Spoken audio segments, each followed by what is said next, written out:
마시는 알부민 남재현 원장이 직접 배합한 건데요. 혈액 운반에 좋고요. 간과 심장 컨디션 개선하고 단백질 공급합니다. 피로 회복에 좋고요. 이봉규 TV 단독 혜택입니다. 2+1 한정 특가인데요. 하루 한 병이면 충분합니다. 알부민 좋은 거 아시죠? 애국 기업이에요. 또 남재현 화이팅.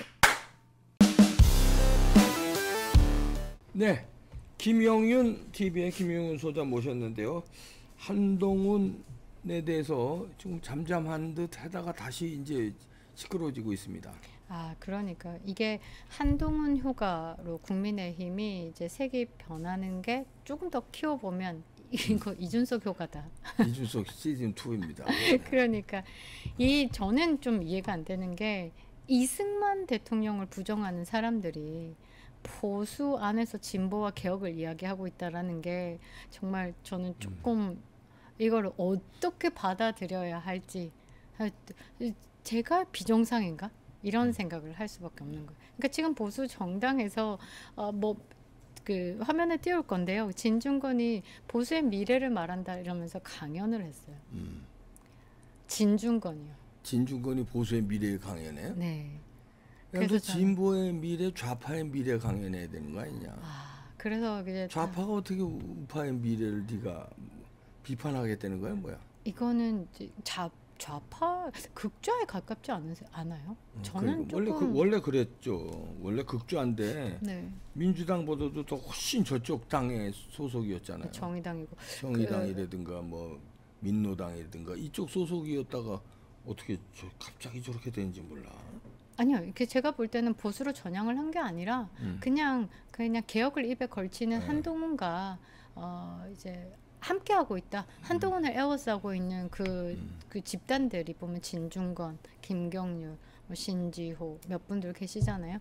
그 사람들이 이제 이야기를 하고 있는 게 맞아떨어지는 게 국민의 눈높이 거기에 걸치고 있는 게 이제 진중권인데 뭐 보수로 전향한 사람도 아니고 전향할 이유도 없고 말을 다 해보면 그냥 지금 한동훈과 맞아서 이야기를 하는 거지 이 이념 자체가 변했다라고는 절대 볼 수 없는 사람이고 대한민국에 극우는 없어요. 극좌는 있죠. 극좌에 대표되는 사람이 이 진중권이 아닐까 저는 개인적으로 생각을 하는데 세상에 이런 사람이 보수 정당에 와서 보수 정당의 미래를 이야기를 한다. 그 미래를 이야기를 하게끔 판을 깔아주고 있는 게 한동훈이다. 이게 될 일인가? 저는 이제 많은 분들과 좀 이야기를 해볼 필요가 있다. 물론 당대표 선거에서 우리 그 보수 지지자들께서 한동훈을 지지하신 분들도 많고 본인은 한 딸이 아니지만 한동훈이다라고 생각해서 뽑으셨다는 분들도 있지만 그것은 한동훈의 진실을 모르기 때문이다라고 저는 봐요. 그래서 진실을 좀 알릴 필요가 있다. 이게 그 타락하고 부패한 것이 우리가 생각했던 그런 공정과 상식을 이야기하던 한동훈이 아니다. 충실한 연기자에 가깝지 않았을까라는 생각을 하는데 저는 이 한동훈 효과, 이준석 효과로 보수 정당의 국민의힘이 이제 망해가고 있다. 그렇게 생각을 해요. 대한정당이 없다라는 게 좀 가슴 아프고 뼈아픈 현실인데 민주당 있잖아요. 좌파 진영에서는 대한정당을 되게 많이 만들어놨어요. 그래서 지들끼리 뭐 하다가 힘 합쳐야 된다면 와 벌써 손가락으로 야 6당이라고 이야기를 하잖아요. 근데 국민의힘은 어떻냐고요.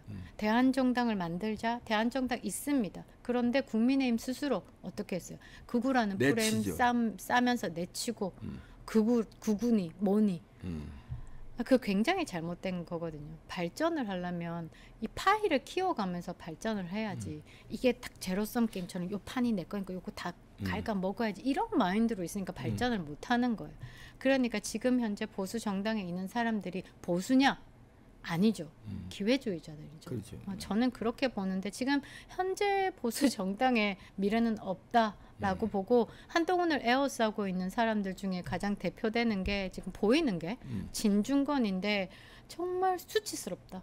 저는 열받음을 떠나서 이제 보수 지지자로서 굉장히 수치스럽다까지 가지더라고요. 요거를 보면서 화가 나지 않습니까? 그러게. 화나요. 정말 화나요. 그래서 보수는 이제 죽었구나. 끝났다.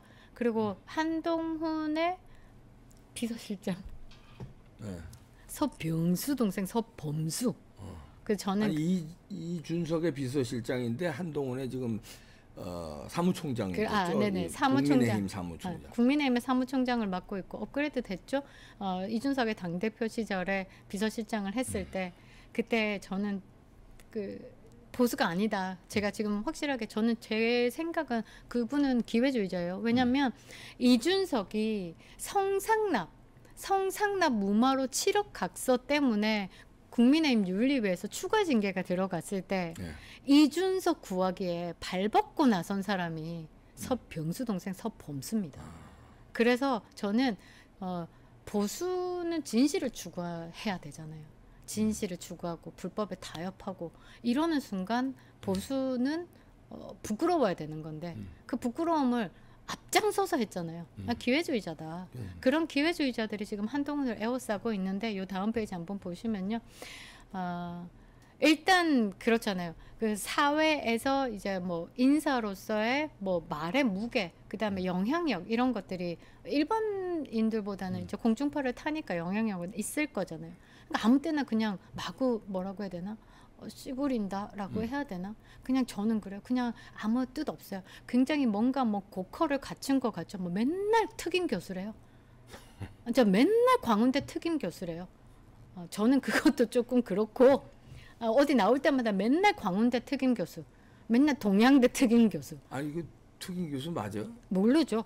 그냥 시간 강사로 강의 몇 번 하는 거 아니야? 강의만 하는 거 아니야? 그러니까 뭐 특임 교수가 뭐야? 그러니까 뭐 특별 뭐 임명된 교수 아니겠습니까? 그냥 이제 뭐 이름 알리겠다 아니면 뭐 진중권이 가면서 박사학위가 있나? 모르겠네. 박사학위 없어요. 없죠. 대한민국에 석사로 교수를 하고 있는 사람 중에 유일할 겁니다. 아 그러니까 특임 교수네. 그러니까요. 박사학위 없는데 특별히 임명한 석사로 특별히 임명한 교수, 그러니까, 특임 교수네. 특임 교수, 특별히 임명한 교수. 특별히 임명한 교수가 특임 교수구나. 난 네. 몰랐지. 그런 사람이 특임 교수가 뭔지. 나와서 막 보수가 미래가 국가가 어떻고 윤석열 대통령이 어떻고 김건희 여사가 어떻고 이거 그냥 마구 씹으리는 거예요. 근데 이게 들으면 그럴싸하거든요. 이준석도 마찬가지잖아요. 마구 씹으리는데 그냥 들으면 그럴싸해요. 근데 적어보면 별말이 없어요. 기자들이 제일 허탈한 그 정치인 중에 하나가 이준석이라잖아요. 뭐 얘기하면 와서 정리를 해보면 아무 말이 없대요. 그거와 똑같은 거예요. 뭐라고 얘기했냐면 이렇게 말합니다. 윤석열 대통령 부부가 유튜브 세계에 갇혀서 한동훈 대표를 잠재적인 적대자라고 믿고 있는 것 같다. 대통령 부부를 얼마나 폄하하는 내용입니까? 정말 이거 보면서 제가 이 사람이 이렇게 나와서 나오는 TV 그냥 이번에 이진숙 방통위원장께서 이제 뭐 지금 이제 또 힘들지만 결국은 뭐 헌법재판소에서 다루다가 뭐 임기 안에 대한민국 언론을 한번 정화시킬 거예요. 그러면 이런 사람들은 방송에 못 나오게 했었으면 좋겠어요. 정말 내용 없고 뜻 없고 그냥 갈라치기만 하는 이 세상에 그냥 나팔수만 되어 있는 이런 사람. 유튜브 세계에 갇혀 있다고. 그래서 한동훈의 적대자라고. 그 사람들이 판단을 못 합니까? 그 사람들이 여기서 배신자라고 해서 한동훈이 배신자구나 그렇게 생각합니까? 결코요. 그분들이 사업체를 운영했던 사람이고 검찰총장을 하신 사람인데 판단력 하나가 진짜 그 답을 내는 사람인데 이 말처럼 유튜브 보고 적대자구나 배신자구나 그렇게 생각하냐고요. 그러니까 이런 말하는 것 자체도 되게 우스운 거예요. 그리고 이렇게 얘기합니다. 제2의 이준석 사태는 벌어질 수가 없고 그러니까 이제 못 끌어낸다 이 말이겠죠. 좀만 크게 해줘봐요. 만약 또 한 번 벌어진다면 국민의힘은 그냥 망할 것. 이미 망해가고 있습니다. 그러면서 제가 노란 줄 보면요. 만약 한동훈 대표 체제가 실패로 끝난다면 그 실패의 원인이 무엇이라고 보여지겠나. 이미 이제 실패할 수가 없는데 만약에 실패한다. 뭐 지방선거라든지 보이는 이제 결과치가 나오는 부분에 실패하면 그거는 한동훈 책임 아니다라고 미리 찍는 거예요. 총선에서도 책임이 한동훈이 아니다라고 총선 당대표에 나왔잖아요. 왜 한동훈이 아니에요? 그 총선을 이끈 사람이 한동훈인데 안 그렇습니까? 그런데 그 사람들은 한동훈이 한동훈 책임으로 이 총선 패배가 온 것이 아니다라고 정말 생각을 하고 있어요. 그렇게 이야기를 하고 있고. 그러니까 총선 백서를 나오는 것에 대해서 막고 있는 거고 전당대회 기간 전에 인색이 못 돌리게 했던 거고. 근데 이렇게 방송에 나와서 지금 이제 깔고 있는 거예요. 한동훈 실드 치는 부분에 대해서. 이런 사람 안 나왔으면 좋겠는데 요 다음 페이지가 제가 좀 헉 했었는데요. 조금 키워주시면, 그런데 만일 한동훈 대표를 좌초시키면 그땐 대통령이 날아간다. 이런 말을 하고 있습니다. 야, 이 어마어마한 협박이네. 저는 이거 겁박이고 협박이라고. 협박이지. 네. 그러니까 용산 대통령실에서 한동훈 믿고 그냥 내비둬. 한동훈이 뭘 하든 말든. 한동훈 치는 순간 일어나, 좌초돼, 이런 식으로 이제 압박을 하고 있는 건데, 저는 이거는 경우에 없다라고 봐요. 도덕도 저버렸고요, 신뢰도 저버린 말이라고 생각하는데, 이런 사람이 자꾸 나오고 있는 게 저는 조금 그렇고, 이제 민주당에서 최혜병 특검에 대해서 한동훈 안을 받지 못할 것이다 라고 이야기를 하지만, 이미 이재명이 한동훈 제3자 특검법에 대해서 받겠다라고 이야기를 했잖아요. 이 부분을 가지고도 뭐라 이야기를 하는데, 그냥 뭐 볼 이유는 없다라고 보고 내용이 별로 없습니다. 요 다음 페이지 한번 보시면요, 이제 김건희 여사에 대해서도 이야기를 하는 거예요. 네. 왜 매번 좀 쓸데없이 크게 해주세요. 왜 매번 쓸데없이 군말을 남기는지 모르겠다. 호미로 막을 걸 가래로도 못 막는다. 그러면서 말이 되게 좀 뭐라고 저열해요. 결국 포크레인을 동원해야 할 대형 사안으로 만드는 김 여사의 습관은 여전히 안 고쳐지는 듯하다. 그러니까 이제 뭐 같은 보수 진영에서 미래를 이야기를 하지만, 요런 상황만 봐도 결코 이제 보수 진영에서 미래를 이야기할 놈은 아니다. 뭐 분열을 초래하는 말들만 하고 있으니, 이런데 이게 좀 심각한 게, 여기에 또 환호하고 있는 게 한 딸이에요. 한 딸. 한 딸들은 봤을 때 한동훈 우쭈쭈 하면 이게 내 편이 되는 거예요. 그게 이제 극좌의 뭐 사람이든 뭐든 상관없이 이 좌파 패족들이 들어와가지고 이제 보수를 뭐 들었다 놨다 해도 한동훈을 에워싸고 있으면 한 딸에게는 사랑을 받아요. 그래서 그 위두은이 카페의 글들을 좀 보면요, 이게 개딸들 수준으로 굉장히 처참해요. 처참하고 뭐라고 해야 되나, 이 수준 자체가 굉장히 우리가 기대 이하고, 여기서 공격이 이재명을 공격한다? 아니고요. 조국에 대해서 이야기한다? 안 합니다. 누가 공격 대상인 줄 아세요? 누가? 윤석열 대통령 내외가. 그렇지. 그리고 윤석열 대통령을 부르는 단어 자체가 뭐라고 해야 되나? 이거는 같은 진영 사람 아닙니다. 그리고 김건희 여사를 부르는 말, 이거 같은 진영 아니에요. 쪽가위 들고 있는 개딸이나 쪽가위 안 들고 있는 한 딸이나 똑같은 말을 하고 있으니 이게 지금 문제고, 저는 대한정당이 나와야 된다고 생각해요. 정말 지금 국민의힘에 당비 내고 계시는 분들, 지금 좀 당비 좀 끊어야 된다. 저는 이제 당비 못 끊어요. 아니요, 그 어플에 들어가셔서 정기 그거 아주머니 아저씨들이 그러니까 귀찮아서 못해. 그리고 뭐 시당에는 전화 안 받습니다. 전화 안 받아. 이거 나쁜 놈들이야. 전화 받아서 끊게 해야지. 그 이번에 그 추석 때 가족들 모임 있으시면요, 그 은행 어플 분명히 받아줘는 있거든요. 왜냐면 이제 거래를 하시니까. 요거 당비 끊는 거 한번 어떻게 하니, 거기서 정지만 누르면 돼요. 이제 알람 하듯 정지만 누르면 되는데, 저는 국민의힘 대한정당 나와야 된다고 생각해요. 그리고 그 좀 사회 지도층들, 그다음에 뭐 교수님들, 그다음에 변호사님들, 이렇게 이제 정보 전달에 있어서 신뢰를 주시는 분들이 나오셔가지고 지금 국민의힘의 이런 기회주의적인 이런 정당들이잖아요. 이게 정당, 우리가 보수 정당이 가지고 있는 이 정체성 자체도 흔들면서 못 받아들이는, 못 지키는 이런 사람들이 국민의힘에 있을 이유 없다라고 생각해요. 그래서 조금 더 용기를 내셔야 된다라고 보고, 이런 사람들이 지금 현재 당을 갉아먹고 있다.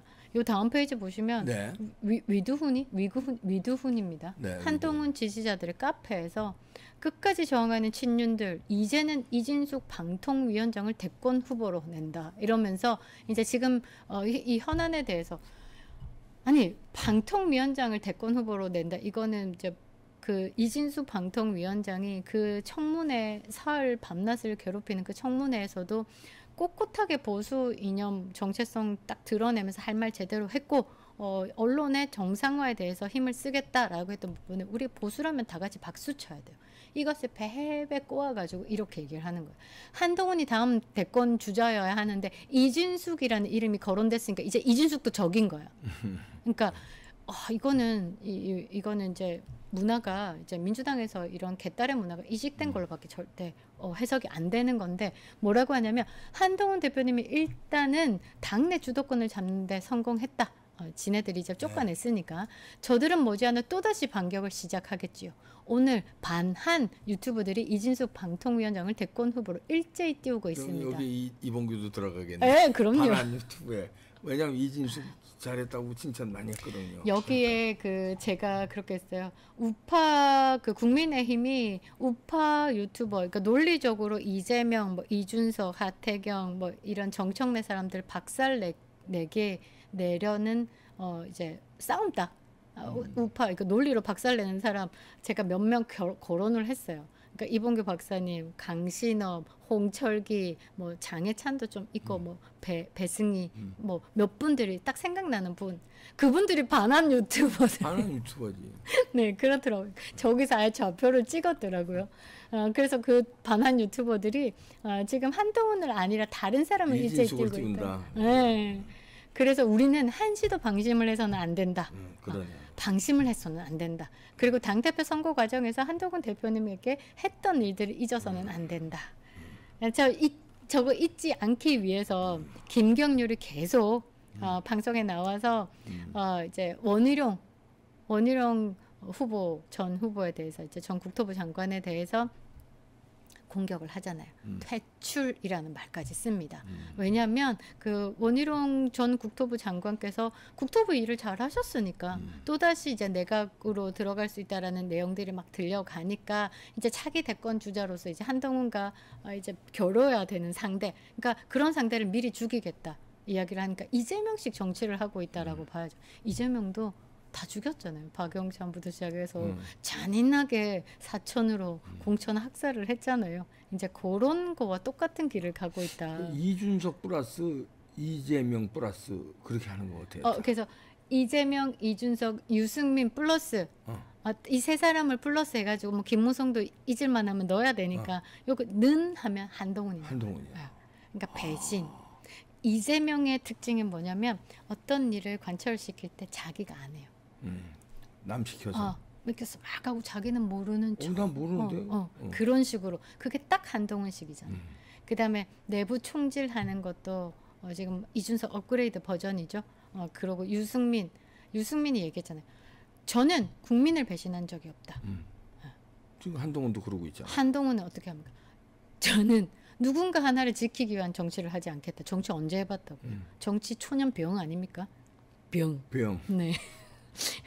그래서 저는 그래요. 지금은 이제 우리가 우스갯소리를 이렇게 재밌게 풀어가지만 사실 한동훈의 지금 당대표 그다음에 이제 당권 장악 인선들 지금 이런 상황들을 보면 무섭고 좀 걱정도 되고, 왜냐하면 이 당이 박살나는 게 걱정이 된다가 아니라 보수가 있어야지 번영을 하고 우린 나라가 지켜지는 건데 거기에 최강 뿌락지 들어와서 와해시켜 버린다라고 하면 예전에 그게 생각나는 거예요. 베트남의 적화 통일 과정이 딱 생각나는 거예요. 그래서 좀 무섭기도 하거든요. 근데 이제 우리가 이제 힘을 계속 쌓아야 되는 거고 이게 너무 웃긴 게 요겁니다. 보수의 미래가 변희재 진실 요 카페가 또 있더라고요. 냉철하게 비판하는데 또 어떤 부분에서는 취할 부분이 있어요. 그러니까 진중권하고 아마 토론을 방송에서 했는데 진중권은 논리로 완벽히 박살을 냈던. 진중권이가 변희재한테 혼났지. 그렇다고요. 그 상황은 보지는 않았는데 이제 변희재 같은 경우도 뭐 논리적으로 박살내는 데는 좀 탁월한 부분이 있더라고요. 자기한테 딱 걸리면. 그래서 진중권을 조금 개인적인 미움이 있나 봐요. 그래서 보수의 미래가 진중권이다 푸아하고 난리가 난 건데 재밌어서 여러분들에게 전해드리는 겁니다. 일단은 지금은 이제 웃으면서 우리가 정리를 했지만 우리 보수 정당에서 이런 극좌 세력 들에게 보수의 미래를 듣는다라는 건 굉장히 수치스럽고 분노해야 되는 포인트다. 그러네요. 네. 아유 참. 아유 진중권이 살아가는 방법도 참 대단하다. 아유 열심히 살아라. 그건 내가 인정한다. 네, 김영윤 소장이었습니다. 감사합니다.